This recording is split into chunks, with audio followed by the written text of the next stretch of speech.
What if one decision could change everything? Today's movie is filled with incredible twists, unforgettable characters, and moments that will keep you guessing until the very end. Let's dive into the complete story from beginning to end. In the near future, prisoners aren't kept in cells anymore. Now they serve their entire sentence sleeping in a pseudo-coma known as hypersleep. It's clean, automated, and much cheaper than regular prisons. However, the experience can be quite traumatic, so prisoners are awakened every few years to check that their state of mind is stable. Today, Dr. Levi is doing the routine checkups on the prisoners. She shows them pictures of their families and asks them questions to confirm they understand who they are, where they are, and what they did. The prisoners' minds aren't aware of the passing of time, so they often ask about the current year. They see themselves as looking the same as the day they were put to sleep, but their bodies have actually aged a lot. Dr. David is another psychologist who is also helping a prisoner go through his memories. The man swears he didn't kill his wife, but he still has 12 years of sentence to go. David shows him a video message his daughter left him, but this only makes it worse because she hasn't forgiven him for the crime. The prisoner says that this is torture before he's sent back to sleep. While putting the prisoner back in the sleeping chamber, Valley guesses that this man is here for a crime of passion. He claims that he only needs to look at a prisoner's face to figure out what they did. David reminds him that he can't share any details, which Valley takes as confirmation of his theory. In his quarters, David listens to his girlfriend Viola play the keyboard in the bedroom and they get naughty. Later, David wakes up and notices that Viola has found a picture of his dead wife inside a book. David swears that his wife is in the past and that he loves Viola now. Before leaving for work, David reminds Viola to be careful since he isn't allowed to bring outsiders to his room. Afterward, David meets Dr. Rinaldi, who has been hired to take over his position. He was supposed to come a month later, but he's come earlier to see David in action. David is left in shock since he didn't know he was going to be fired. In private, David talks to Levi, who explains that Rinaldi showed up without warning and that's why she didn't have time to chat with him first. David swears he's given his soul to this job, and Levi says that's precisely why she has to fire him. Working this long with criminals isn't good for a person's mental health. She also thinks he hasn't handled his wife's death well because she self-deleted and he feels guilty for not stopping her, so he should have a fresh start. In the afternoon, David teaches the job to Rinaldi. The inmates are always awakened with the same pictures because they were the ones who chose them before entering hypersleep. Today's prisoner is Anna, who was given a 9-year sentence and is entitled to quarterly reawakenings. She can't remember why she's here, so David mentions that she drove her car after she'd been drinking. This helps Anna remember that she accidentally lost control of her car and killed a few people. She then has a breakdown caused by her guilt, so the computer quickly stabilizes her. During dinner, David tells Viola that he's been fired, so she tells him to live with her. They're interrupted by a kid calling her mummy, so Viola helps him find his real mother. Sometime later, David comes back from his morning jog to find protesters outside the facility. They demand to know the truth since nobody knows exactly what happens in these new prisons, and they don't think storing people like corpses is civilized. When David walks by, a protester says he's torturing the inmates. Afterward, David learns that there's been an emergency reawakening, which is why prisoner 517 hasn't even been shaved. His file in the system has been emptied. They don't know who he is or what he did. 517 calls the doctors out for knowing anything about their patients and treating them like mere numbers, but he refuses to share any information about himself. David thinks they should put him back to sleep without the test, since 517 is speaking clearly and doesn't appear to be lost. Rinaldi thinks it's a bad idea and wants to fill a report. 517 agrees and says David shouldn't make a big mistake before leaving the job. The doctors can't understand how he knows that, so 517 claims he could read it on his face. Then David goes to the storage lockers, hoping he could find a clue in the prisoner's personal belongings. However, he's already lost access to confidential areas. Suddenly he starts hearing an alarm and rushes to the sleeping room where Rinaldi is looking at Anna's capsule. It seems she's quickly losing oxygen, so David checks the cables and reconnects a loose one to fix the issue. Thinking there can't be two malfunctions in just a few minutes, David accuses Rinaldi of sabotaging the system because he's 517's accomplice and wants to help him escape. In return, Rinaldi thinks it's suspicious that David wanted to put 517 back to sleep without a test and reveals he knows he invited a woman to his quarters. Hearing all this, Valley pulls out a gun and tells the doctors to finish dealing with the prisoner before moving to an investigation. The men return to the main room and find Viola caressing 517's head. She accuses David of hurting the prisoner and he denies it, but Valley and Rinaldi believe her. After Rinaldi leaves to call Levi, Valley notices that 517 is whispering something, so he comes closer to hear him better. Suddenly 517 steals Valley's gun and shoots him before pointing it at David, telling him to handcuff himself to the chair. Once David has done so, the prisoner starts undressing and kissing Viola. To David's shock, she seems to enjoy it. Then 517 starts choking her, so David breaks the chair to free himself and uses a piece of metal to stab 517 in the neck. Both men collapse as the prisoner dies. Seconds later, David wakes up without hair and strapped to a chair. Levi asks a few questions to check on him and he realizes he's been sent to prison for killing 517. However, when he says that he stabbed him with a piece of the chair, Levi tells him that's not how it happened. She puts a picture of Viola on the screen and asks for details, so David goes through his memories. One day, Viola and her son came to the prison to record a message for her husband, who was about to enter hypersleep. After they left, David searched for her husband's file.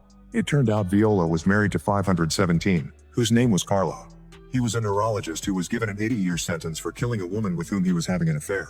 David was already interested in Viola after just one meeting and knew she had filed for a divorce. One night, he went to her piano concert and waited for her after the show.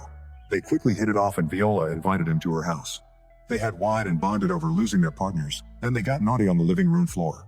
In the present, David tells Levi that he and Viola were together for 4 years. However, Levi says it was only 11 months, triggering another memory.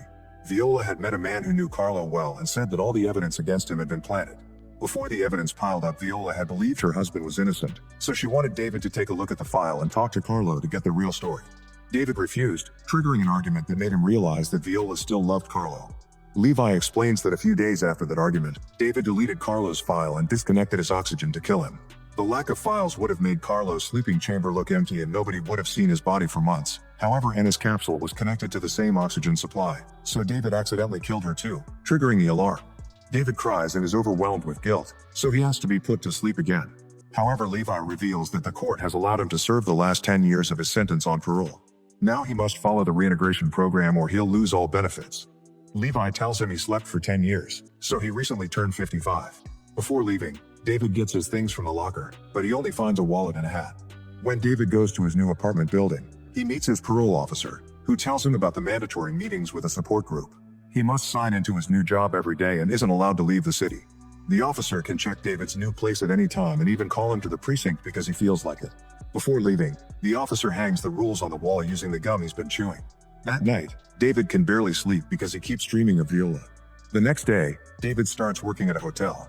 When he checks the surveillance screens, he notices a man looking at the camera and using his hand as a gun, pretending to self-delete.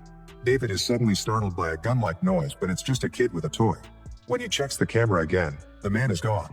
During his first support group meeting, David learns that everyone has strange dreams and trouble sleeping, and the leader explains it's a natural side effect of hypersleep.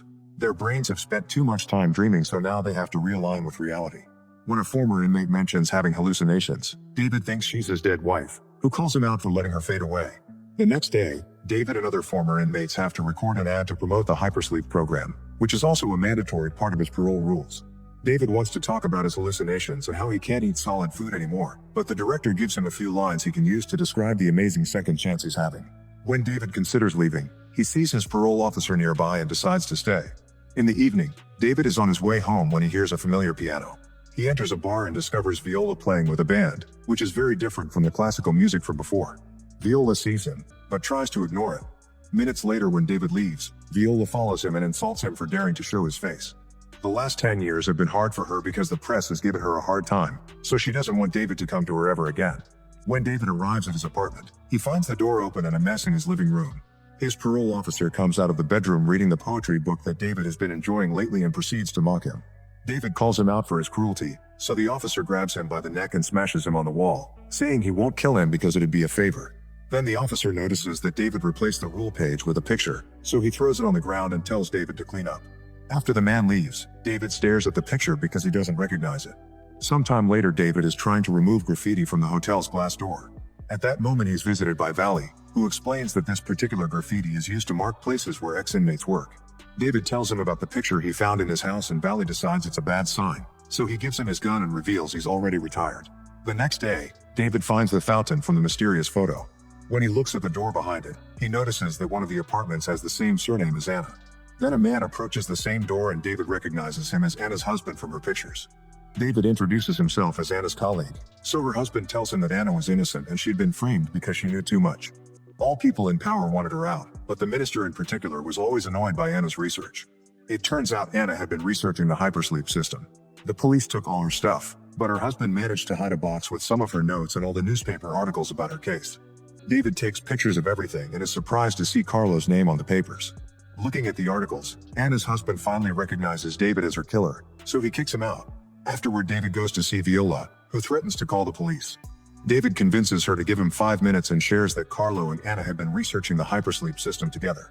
Their joint death can't be a coincidence. Viola invites David in and they search the names on Anna's notes, only to discover they were all former hypersleep inmates. It seems Anna and Carlo uncovered something about the system and they were silenced. In an old article written by Anna, Viola finds a picture of the minister with Aaliyah, the guy who approached her 10 years ago to tell her that Carlo was innocent. In the evening, David and Viola are waiting in her car and David keeps seeing his wife in the back seat. When Aaliyah leaves his office, Viola tries to talk to him, but he tells her to leave.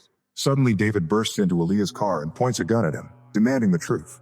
Aaliyah explains he always thought that the hypersleep program was corrupt, so he sent a few classified files to Carlo to help his research.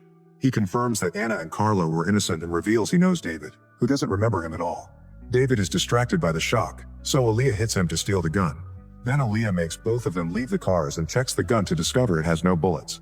He cleans his fingerprints off and gives it back to David, saying this is proof he isn't a killer. Aaliyah tells the duo to never approach him again and leaves in his car. In Viola's home, she takes care of David's wound and apologizes for getting him in trouble, since she thinks this happened because she asked for his help. However, David says she's reawakened him and they kiss. They end up doing the dirty, but David soon has to leave because he has the night shift and Viola tells him to take her car. Outside, David sees the old man from the cameras pointing at his head again. This time David realizes it matches the location of his wound, but before he can ask, the man has disappeared. David then gets in the car and plays with his hat, only to notice something hard hiding under the fabric. He pulls it out and discovers an SD card. He immediately puts it in his phone and a video of himself starts playing. Before he was arrested, David woke Carlo up without authorization to interrogate him like Viola wanted. Carlo explained that the hypersleep system lowered the inmates' defense mechanisms and opened the doors of their subconscious. Since during this time the doctors kept talking to them about their crimes, that information was fed into the subconscious too. The brain used it to create dreams and had no reality to compare them to, so those dreams became fake memories that made the criminals believe they did commit the crime. At that moment David heard a noise and told Carlo he had to go back to hypersleep, so Carlo asked him not to tell Viola anything to protect her. In the present, David is distracted by a scream and discovers that Viola is being kidnapped in a van. He immediately follows the vehicle and sees it stop at a fancy event. After grabbing his gun, David gets in line and peeks at the receptionist list. When it's his turn, he says the name he saw and he's allowed to pass. Once inside, David finds Rinaldi and makes him follow him by telling him about the gun. In an empty corridor, David asks about Viola, but Rinaldi swears he hasn't seen her in 10 years. At that moment Minister Costa arrives at the party and David realizes Rinaldi has been working for him all along. It was Rinaldi who killed Carlo and Anna, yet Rinaldi blames David for their deaths because he reopened their files. When Costa is about to give a speech, David interrupts him by using Rinaldi as a hostage. He shoots at the ceiling and asks for Viola. He also mentions that many innocent people like him were sent to the program. However, Costa keeps talking like a politician, mentioning how hypersleep has greatly decreased crime. After the crowd claps, David explains that this happened because hypersleep destroys a person's identity, but Costa thinks that the previous system was even worse. Re-education never worked, but after hypersleep, the inmates have a chance to start a new life. While people keep clapping, the parole officer brings Viola in at gunpoint. David agrees to let Rinaldi go and Viola runs to his arms, so Costa tells him he can leave and enjoy his new life. His condescension angers David, who points his gun at him. Viola makes him lower the weapon and asks him to go home together. On their way out, Viola suddenly transforms into his ex-wife and grabs the gun to self-delete. Suddenly everyone in the room disappears and David wakes up. He's back in prison, however Levi tells him he never left and that he's mixing dreams with reality. On the screen, David sees the pictures he chose before he was sedated, Viola, the fountain, and himself pointing at his head. It turns out the hand had always been pointing at the spot in the hat with the SD card. As he recovers his memories, David tells the doctor everything. Levi thinks he's just confused and forces him to look in the mirror. It turns out he's been asleep for 35 years and he's an elderly man. In a year his sentence will end, but for now he's sent back to sleep. Sometime later, Levi looks at David's pictures and starts having doubts. She checks the belongings in the locker and finds the SD card hidden in the hat. In the hypersleep chamber, David dreams about being happy with Viola.